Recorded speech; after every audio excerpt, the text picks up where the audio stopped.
take the whole thing in one. You will not cut. Yep. Okay. No, we won't cut.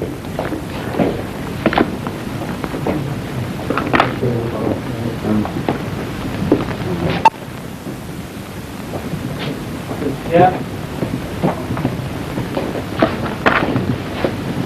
Can we, as we're keeping this quite a long way away, can we have a reasonable amount of voice? Yes. From both of you? Right. We'll go straight away if you're happy. Yes, very. Thank you.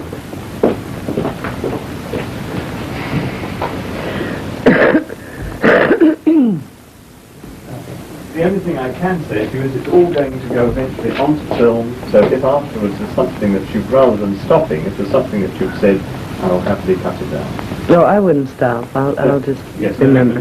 Thank you. Go on. Yes, just bring short thoughts out.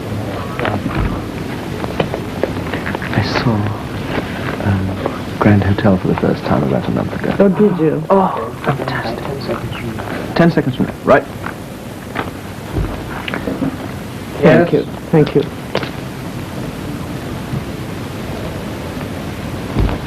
Thank you. Has been, go on.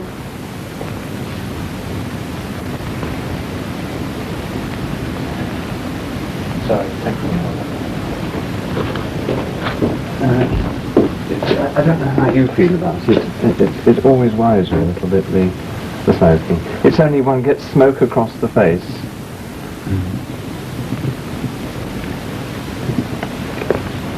Bless Silver. you. Bless you. Thank you.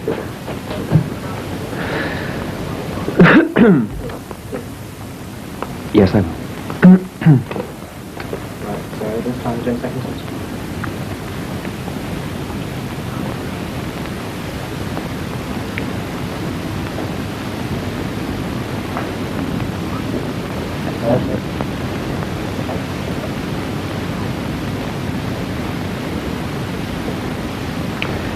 Miss Crawford, how much did your rather fraught childhood re-emerge in your playing of emotionally disturbed women?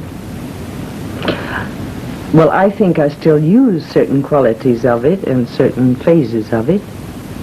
It's very helpful to me.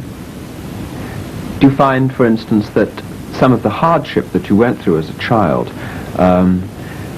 strikes chords, brings memories to you when you're actually formulating a characterization, a part? What makes you think there aren't hardships when you're grown up? The first job I had when I left school was a theatre projectionist, and I saw your film Sudden Fear 4 times a day for 7 days, so I had a very good chance to analyze your performance. And it seemed to me the outstanding thing about you was that you believed in it so much, and you were positively willing the audience to believe in it too. And this is a quality I've noticed come out many, many times. Do you agree with this? Well, I think I believed in that so tremendously because it was my first, as we call it, my first baby. It was my first independent production. But actually, I don't think anybody starts out to make a bad film. We all hope that each one will be good or even great. But that one I particularly adored. And thank you. I'm sorry you had to look at it so many times. Oh, it was a great pleasure. Was there one particular moment in your career where you suddenly said to yourself, golly, I'm a star? No. There are many times when I say, golly, I was just lousy in that. I wish I could do the whole thing over again. I'll never be a star until I can do better. How easily or difficult do you find the burden of being a star? Sometimes it's easy to get there, but it's very difficult to stay there. Yeah. And if you call me durable, like all the English people do, I'll leave the studio. Do you find it difficult, though, certainly outside the studios? Obviously, you are now such a worldwide name. You're so immediately recognizable. So many people, obviously, love you and love your work. Do you find it sort of difficult, as it were, maintaining the star exterior when perhaps you're tired or you're a bit depressed? Or No, I think my training in pictures has been so great, and my growing up in front of a camera. Well, when you're in your teens and you grow up with an industry and you grow with it, which I hope I've done, I think the discipline takes care of all that. And you kind of gear yourself that no matter how tired you are or how many scenes you have to do or how many hours you have to work, you can make it. You tend to play career women in a lot of your films, and of course you're a very celebrated businesswoman in real life, and yet I see you as essentially a very feminine person. How have you reconciled these two opposites? Well, you know something, I played career women long before I was a member of the board of that, you know. I know I'm not allowed to say it. The image will take care of itself. But I played the career women long before that. That owner of the truck drivers, you remember? That I hope we show a little bit later. I think that helped me to be a good businesswoman. You see, pictures have given me all the education I ever had since I never went beyond the 5th grade. No formal education whatsoever. And I used to have to read scripts and then look up the words in the dictionary, how to pronounce them and what they meant before I could learn the lines. And that's good, too. And yet you haven't, it seems to me, ever, in all your various playing of these career women, being an expert businesswoman, you're still such a complete woman, so very, very feminine. Have you never found yourself thinking, watch it, you're getting tough, watch it, you're getting hard? No. I saved that for the screen, I'm sorry. I was born a woman, and I hope I will always remain one, and I think women are here to stay. I'd like to be part of that group. What have been the hardest and nicest things that being rich has taught you? I think rich in wisdom, and I can speak that way because I'm not rich financially. Somebody has said recently to me, why is Joan Crawford over here to do a picture in England and a picture in Spain immediately following? Why when she's so rich? And I hope I'm rich in the desire to give. What small talent I have, I would like to share it, and that's just the way I feel. You've played in some pretty scaring pictures, and indeed you've played everything, I think, from psychopaths to murderesses. Have you ever found yourself being a little frightened by your own intensity? To answer your first question, I've played, it wasn't a question really, it was a statement, that I played in as murderesses and so many mystery pictures. Obviously you've forgotten a few comedies I did. Oh sure, great comedies, yeah. Like Susan and God and a few others. Right. The great George Cukor. And no, I harness that intensity, and I hold it until it's ready to go for the camera. I've heard, I don't know whether this is true, that when you look at yourself on the screen, you've been heard to remark, oh, she's good there, or oh dear, why did she wear that dress? In other words, it's a very different person up there on the screen, and you can achieve complete objectivity. Is this true? I use my body, my face, to project, and my walk, my mannerisms, to project what the character is, whether it be a Monica in the last picture or a Martha in the next one, or a Helen, or whatever she is. I use this for projection only. And I get very cross when I see Joan Crawford doing something that a Monica would not have done, that it's a Joan Crawford thing instead of a Monica. Do you have a personal maid and a chauffeur, or are you jealous of your independence and privacy? I have a chauffeur here in London. I do not in New York, because I travel so much that it's useless to have a car there. I just hire one whenever I need it. But I travel about 100,000 miles a year or more, and a personal maid I do have. And I have an 8-room flat in New York, which is quite large, and my personal maid and I take care of it completely and do all the packing, and I do all the cooking. I haven't had a cook for 11 years. A short while ago, you gave quite a long press conference, and I wonder, does sometimes facing prying or unfair questions bother you? Is it an ordeal? It's not an ordeal. It's become now rather comic because everyone in England says, how old are you and how much money do you have? And how many times have you been married? So I expect it and I'm ready for it. But there are other countries you go to that they don't, can you say give a damn? How old you are and how much money you have. They like you for what you are. And the power of motion pictures is so tremendous that no matter what country you go to, they know you. You've lost you don't have to go through that the language barrier. They know you from the screen. And it's wonderful. I'm sure you must get very bored by the constant fiction that you and Bette Davis are positively daggers She'd drawn. kill you if she heard you say Bet. Her name is Betty, she will say. I'm sorry. It's an anglicisation of her name, I think. I know. Funnily enough, on this subject, I've always thought that Barbara Stanwyck was probably your closest match on the screen. Have you felt this? Well, actually, I have tremendous respect for both actresses. I enjoyed doing Baby Jane so much, and she's a fascinating actress, Bette Davis. I've never had time to be friends with her because we only did the one picture, but Barbara Stanwyck and I are very close. She's one of my warmest, dearest friends, and I'm delighted that you think we are a match on the screen. Can I ask you, it seemed to me that in the film Possessed, one of the greatest moments in that was when you finally shot Van Heflin. It was an extremely emotion-packed scene. Was this a scene that was very difficult to create, or did it come fairly easily? No scenes come easily. You have to probe into the character and dig and find facets,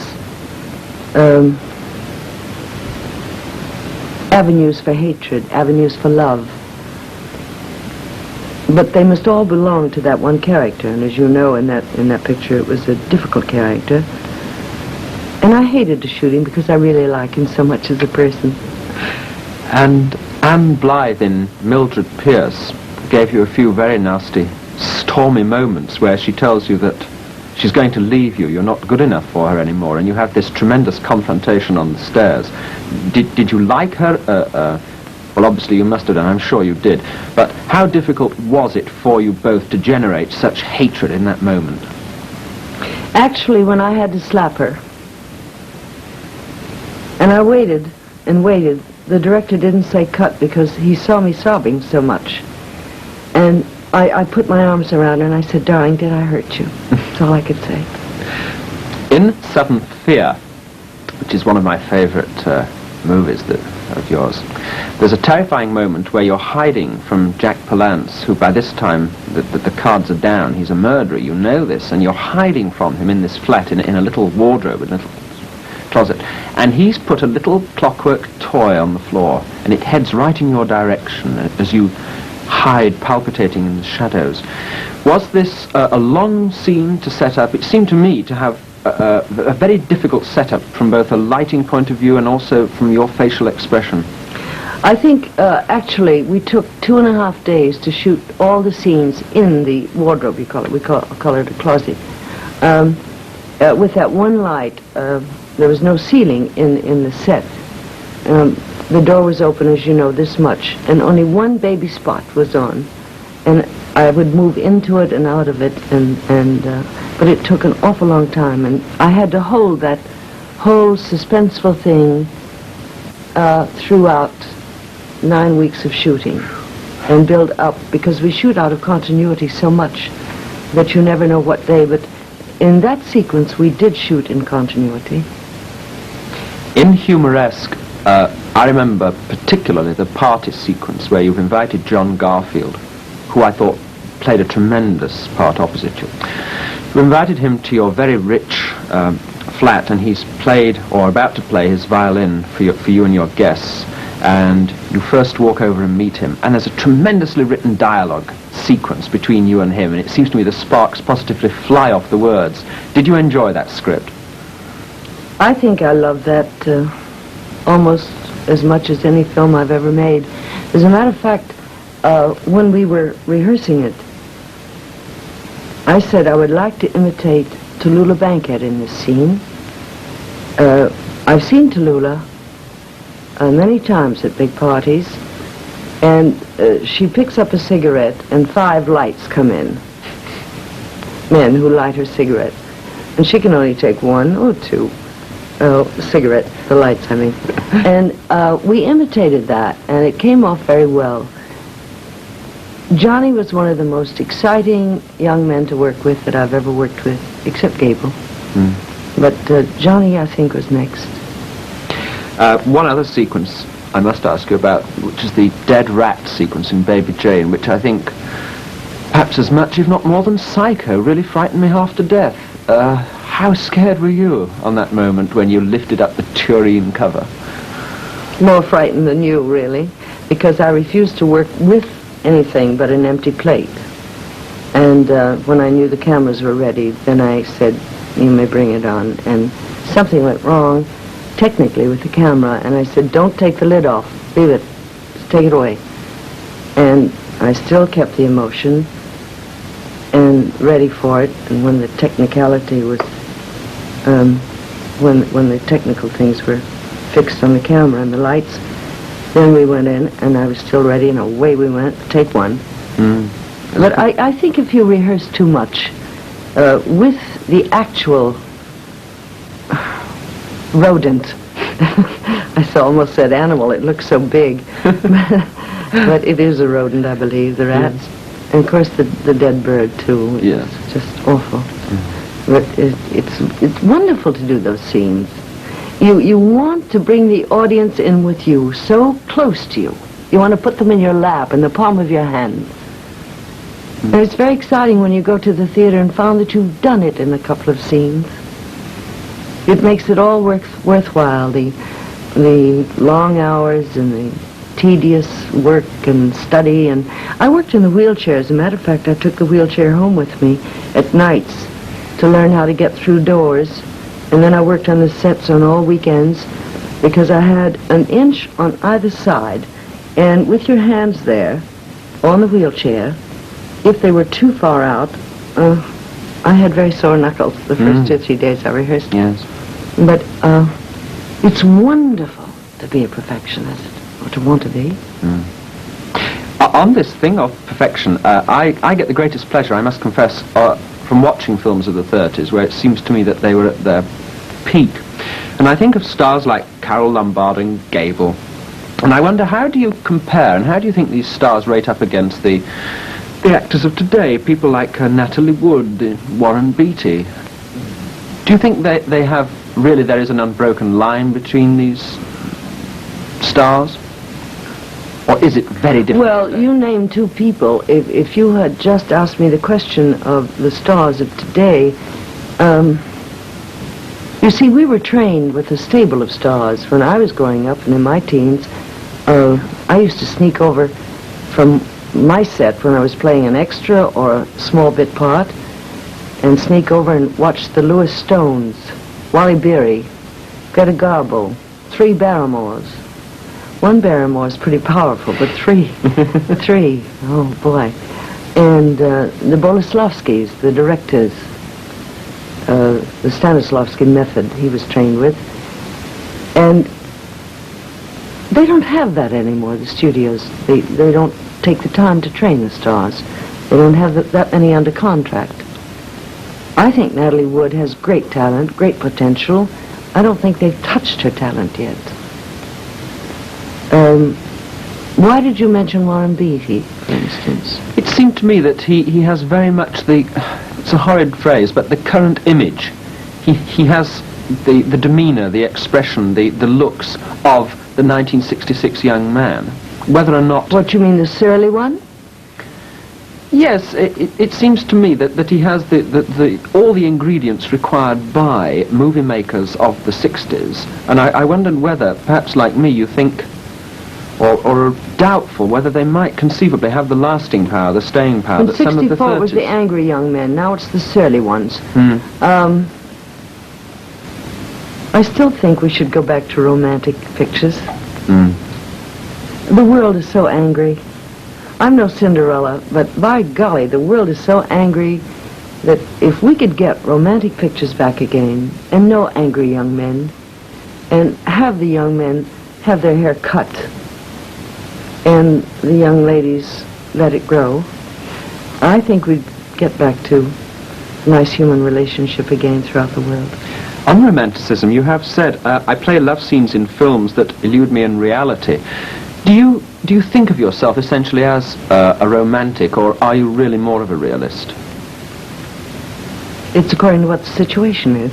Yes. But a romanticist I am. Yes. Yes. I think that comes out in your films. What finally made you part company with Metro after a long run, nearly 20 years? 17 years and 2 lousy pictures, and I asked for my release. Do you think the independent producer of today is in a better position to acquire talent than the front office system of the 30s and early 40s? Oh, yes. Very much so. When you meet directors like John Negulesco, who you've often worked with, all of what, I suppose 15 years ago now, is it a great reunion, or do you find it difficult to bridge the gap of all those years? I think if you really feel friendship and have warmth and have a feeling of giving and loving, Jean and I exchanged Christmas cards and Easter cards and Thanksgiving cards and birthday cards, and throughout the years, and always will. You pick it up where you left it. The years don't matter. You just say, "Hi, darling. Let's go." What is your feeling about a star like Elizabeth Taylor, who started as, well, literally as a teenager in films, and it seems to me now is certainly emerging as a very important actress? And she, as it were, has lived through a whole period in Hollywood, the romantic period right the way through to Virginia Woolf, which is just about as hard-hitting and as kitchen sink as you're likely ever to get. Are you glad that you and stars like Elizabeth Taylor have had the opportunity to work through this period, this fantastic period of transition? We were both born at Metro-Goldwyn-Mayer. I, long before Miss Taylor, of course. I have been known to criticize Miss Taylor on occasion for her personal life. That's none of my business. I never should have done it. This girl, I think, has developed into one of the finest actresses on the screen that I've ever seen. And, of course, she's had a good tutor, Mr. Burton. And they've helped each other tremendously. When you made Daisy Kenyon in 1947, I think it was, for Fox, it was almost 2 years, was it not, before you made another movie, Flamingo Road. Did you find this period a drag? Did you find it was boring and you longed to get back to work, or do you not easily get bored? I can't stand not working. I must be active. I'm so grateful for activity. The only reason I had 2 years without activity was I didn't like the scripts they gave me. In your book, you constantly say how overawed you were when you met stars like Garbo and Barrymore. Have you ever met her? No. Oh, you'd be breathless. Really? Oh, you couldn't stand it. She's so beautiful. Yes. She's so wonderful. And that's what was so great during the Metro days, because they had a mystery about everyone. There were no girls next door, you know, with the shiny faces. We had glamour. We were dressed by Adrienne or Irene or Jean-Louis or the great ones, Helen Rose. And they were all at Metro. Edith Head is at Paramount, and I'm longing to work with her, but everybody knows too much about stars nowadays. Not enough about what our real beliefs are. But dreadful pictures in the newspapers, you know, when we're caught off guard, what they call candid cameras, which are horrible. There's no more glamour. There should be a protectivity. We protect our families. We don't go out on the street or on radio or television and say, one of my daughters is this, one of my daughters is that, and what a problem I'm having. Who cares? We know we all have problems. But who cares except us? And why put it in somebody else's lap? I felt this very much myself. I couldn't agree more with what you say. And I felt the low watermark came at that sort of ghastly period in Hollywood with magazines, Confidential and so on and so forth, where the whole thing finally blew up to such a stage that, you know, one hardly dare open these magazines for fear of what one was going to read next. And I think more illusions crashed to the ground during that period than ever before. I was threatened by Confidential magazine and by the man who finally killed himself in a taxi, I believe. Didn't he? The late Mike Connolly called me and he said Confidential magazine is going to print an article about you because you're having a problem with your daughter. And I said, he has 3 daughters, doesn't he? And they said, yes. And I said, Mike, bring him over. And the minute he walked in, I said, how old are your daughters? And he told me, and I said, any problems? He said, oh, my goodness, so many problems with them and their teenagers. One is 18, one is 15, one is 13. And I said, would you like me to print it? He said they wouldn't be interested in me, but they're interested in your problems. So, what can you do about it? Would you now like to just take a quick look at a movie annual, which I have here, and in the top corner there, I think you'll see that there's an article about you and what you eat for your breakfast and for your lunch and your tea. Looking at yourself in that book, is it the same Joan Crawford as the Joan Crawford of today, or again, are you able to detach yourself? Completely detached myself. That was yesterday. Yes. I never look in the past, only to the future. How amused were you, though, when those sort of little books and magazines came out and you read these curious things about yourself? I mean, it gives you a full diet for the day, you know, what you had for your breakfast, for your lunch and your dinner, and how much you weighed. And well, at that time, I probably did weigh that much. And I weigh less now and eat less. Fine, thank you. Another quote, I'm afraid. The story of my life is a search for security. There was none in my childhood and none in love, you've said. Do you feel that this kind of insecurity is a widespread human condition, or is it something perhaps that is personal to you? You sure I said none in love?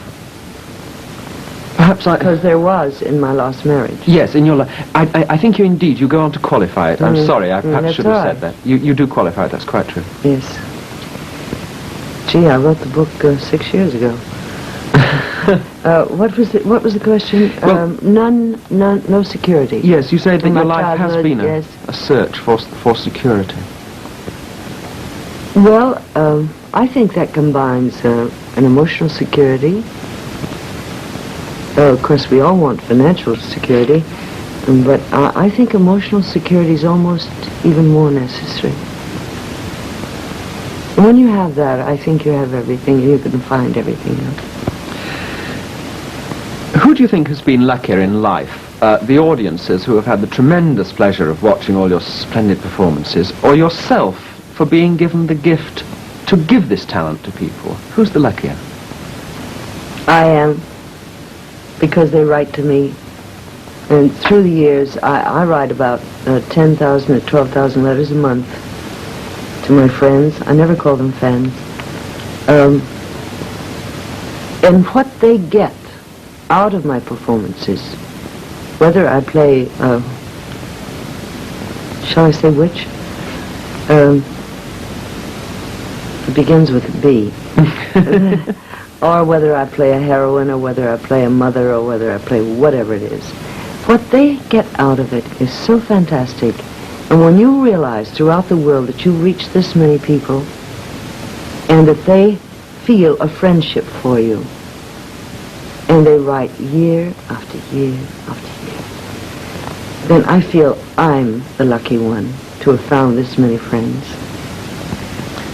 Having made the number of films that you have, I've often thought of this, that it's more than likely, perhaps at this very moment, somewhere in the world, one of your movies is playing. of all the stars, I think you have reached this stage of almost celluloid immortality, that one could say that 20 years, 30 years from now, somewhere in the world, a Joan Crawford movie will be playing. On the moon, maybe? Maybe even on the moon, or on the flight to the moon. Fly to the moon and see a Joan Crawford movie. Does this ever make you feel sort of slightly spooky, the thought that something that you did all those years ago, and perhaps only had 10 minutes to capture, is being viewed and viewed and viewed again and again and again by countless millions of people? No. I'd much rather see somebody else's movie and try and prepare for my next one. I never live in the past. I never think about those things. I never reflect on them. I would much rather read a good book or see some of your television shows here. I'm sorry you only have two. Two stations that I can get things on, and I keep changing them every night. But it's wonderful. There must be something, though, surely in life that you've either regretted not doing, or some chance that you passed up. You say you don't live in the past, yet surely that there are times when everybody faces their past and thinks, oh dear, if only I'd have done that, or if only things had been different. No, I'm sorry. I'm living right for now for your questions, and I must answer you truthfully. I will never even look back to what I did yesterday. That's wonderful. I'm preparing right now for when I get home and to pack to go to the States for Christmas for my children. Well, how far ahead do you live in the future? I mean, I have this thing where I permit myself, for instance, to get excited about something that will happen, say, next week. But I tend not to get too excited or worried about things that are going to happen next month, for instance. So I guess I live a sort of 7-day hop away. Are you like this? I love that 7-day hop away. I am booked through between my career professionally in the big picture business and my other career through till September of '67.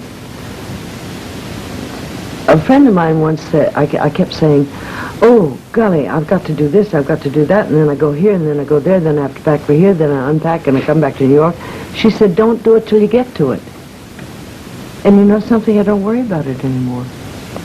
I don't go to the next city until I get there.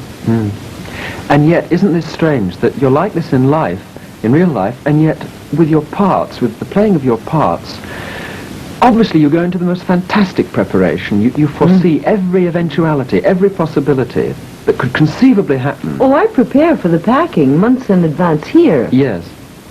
I worked all day until I came here today with the new producer and new director for the next picture in Spain. We've completed Circus of Blood, so that's finished. But now I'm preparing, and all the time I'm flying and packing. I'm thinking about the next character. And by the time I get to it, I'll be ready. I hope. A great loss, it seems to me, is that today there aren't the, I was going to say heavies, but it really isn't the right word, but there certainly aren't the kind of relaxed artists like Melvyn Douglas who can play drama and who are great in comedy. They're all tremendous in comedy. Yeah. Why do you think it can be that today this kind of playing is so much out of vogue, and there isn't that kind of actor around anyway? Well, you can find one that can play comedy and one who can play drama, you know. Or very rarely can they play both, as you say. But I think Melvyn, being born on the stage, as I was in front of movies, he has that technique both for camera and both for theater, and probably doing repertory, where they had to play something else every night, which is so terribly important, and know all the plays. Sometimes I think they did as much as 5 plays a week, and alternated on weekends and matinees, for a comedy during the afternoon and a drama at the night.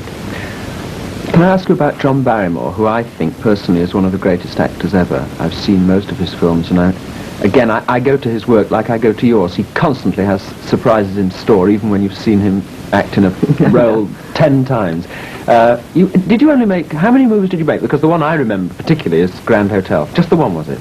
Tell me something about him, because he's a fascinating man. He was like this then. He couldn't have cared less. And I'm so sorry because being married to Douglas Fairbanks Jr., who imitated him quite often in his performances and in life, he did great imitations of him. I had heard so much about him that and when I met him, I was, as you say, in awe of him, and I wanted so to be friends with him. But he was rather cross most of the time in those days, and you know, making with the faces and everything. So I offered him a Kleenex one day because his nose was always running, and he said thank you and dropped it like that. And I thought he was very unkind, but what a talent. He was just wonderful. I've heard it said, one actress told me that people didn't like playing love scenes with him too close for too long because he hated taking a bath. Is this true, or is this just one of those weird stories that gets passed down? That he was remarkably lazy about his appearance and about his sort of shaving and washing and all sorts of things, that he could arrive on the set looking an absolute wreck. Well, I wore cologne, and I smelt me only, so I don't know. Can I ask you also, in Grand Hotel, particularly the scene that you play with him on the, as it were, on the balcony overlooking this amazing sort of basin, this hotel which is built around the hollow. The scene there where you play the stenographer, this young girl who's been invited to this very classy hotel, and Barrymore is, as you say, as we say these days, chatting you up, giving you the full Barrymore bit. Did you feel that you were being exploited by him, or rather by the director? What I'm trying to say is, he almost steals the scene, but not quite, in a curious sort of way. I get the impression, for instance, that he's doing his best to upstage you slightly in the scene. Oh, always. Was But he? I had a low neck dress on. I fixed him. No, he was famous for upstaging in the theater and in pictures. I must say he was fascinating, though. Of course, working with Lionel Barrymore was one of the great joys of my life, both in Grand Hotel and in The Gorgeous Hussy. And by the time we did Gorgeous Hussy, Mr. Lionel Barrymore was definitely in the wheelchair. Yes. We had to use that and do the performance around that. But so grumpy and so dear, you just walked up and wanted to hug him every minute, you know, he was so darling. He didn't have the kind of romantic image that John Barrymore had. And of course they were both before my time. I know a lot of people think very few things were before my time, particularly in England where they're so age conscious, but they were before my time, and I learned about them through Douglas Fairbanks Jr., who had grown up with that whole group. And I mean, as a child, he grew up with those people being famous. But Lionel was a complete opposite of Jack Barrymore. He was gentle and kind and gruff in the later years, of course, because he was so ill with arthritis, but just darling to me. I loved him very much. What is the nature of your tremendous sympathy and empathy with George Cukor? I mean, I know he directed most of I your... worship this man. Yes. There's no greater talent in the world. I worship him. How are you so certain about him, and yet you've worked with so many other directors? I would agree with you, but it just seems strange that you're so positive that he had something that no other director had. What was the cause? He has the magic of a director as Clark Gable had it as an actor. To me, Cukor can do no wrong.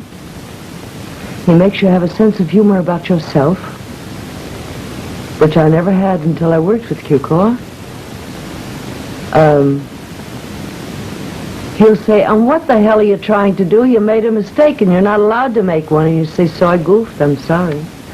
And if you don't have a sense of humor about yourself,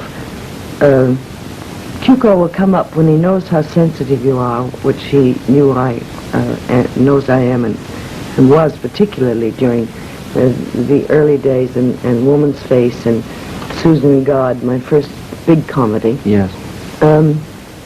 He'd come up to me and whisper quietly to me. But when he knew I needed something like that, like a slap in the face, he'd bawl me out in front of the whole cast and crew. And he saw once it didn't work, because I burst into tears and left the set. And once in a while I got so angry with him, I said, all right, I'll fix you. I'll do it just the way you want. And I got exactly what he wanted on the next day. He knows what he's doing every minute. They say he's a great woman's director. I don't agree with that in essence of being just a woman's director. In Philadelphia Story, I think Jimmy Stewart got the award, didn't he? Yes. Well, and he's directed Cary Grant. He's directed quite a few great men stars. And they've always gotten awards or nominations.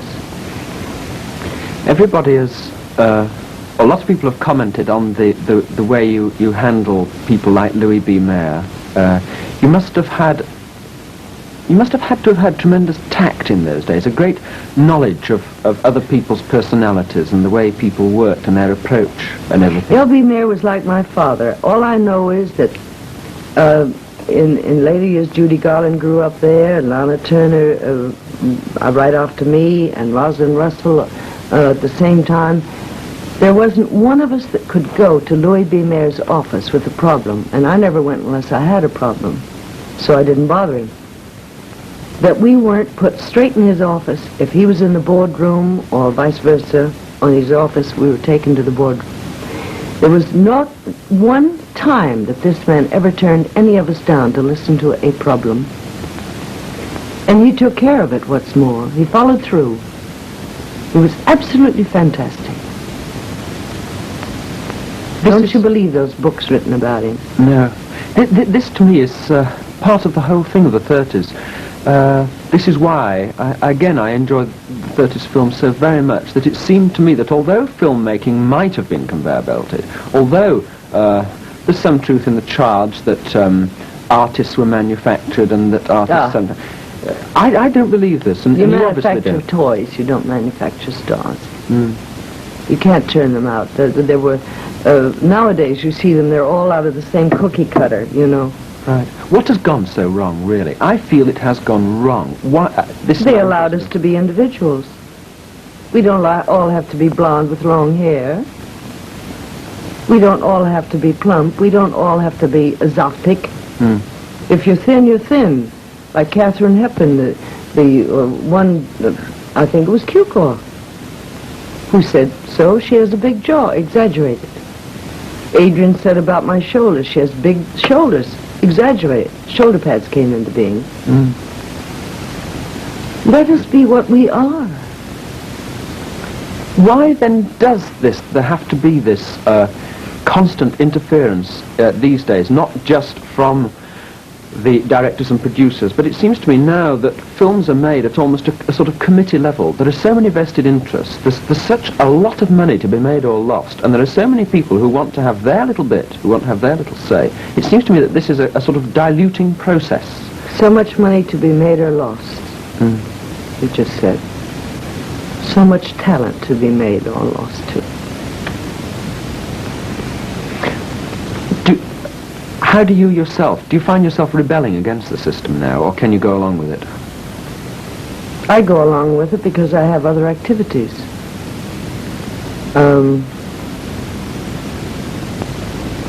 I do what I want to do in the way of films, and that's it. I find myself, I get a tremendous nostalgia about stars and directors who I've never even met and never will meet. For you, having worked through this period, having been so close to the 30s and knowing so many people as you obviously do, don't you ever feel sometimes a sadness? I know I do, watching it, and I think, you know, my God, these days are never ever going to come again. And for you it must be worse. You must sometimes feel desperately sad, don't you? Well, you've got a resilience. How are you so resilient when you were so much a part of that tremendous 30s system, the whole movie-making industry, talk is still I only feel 5 sad years for the old. industry that they're not training stars today Yeah. for the future. That's the only sad thing I feel, is for the industry itself. Do you think They'll always be able to make epics and things like that, but the individual stories and the personalized stories, they'll have to come back to it. But I think television is devouring most of our story plots, as you full well know. Yes. One last question. Is there a part or anything in real life that you desperately want to really achieve, that you want to create as soon as you possibly can? Do you still have a tremendous burning ambition to do one particular thing? I have a burning ambition to keep making films and to make each one good and the next one better and better and better, and whatever the part is, if I choose it, it will be what I need to have at that time. Miss Crawford, thank you very much indeed for talking to me. Thank you. Merry Christmas. Thank you, same to you. This video is brought to you by The Concluding Chapter of Crawford, a comprehensive research guide to Joan Crawford. www.theconcludingchapterofcrawford.com. Join us on Facebook, Instagram, and Twitter.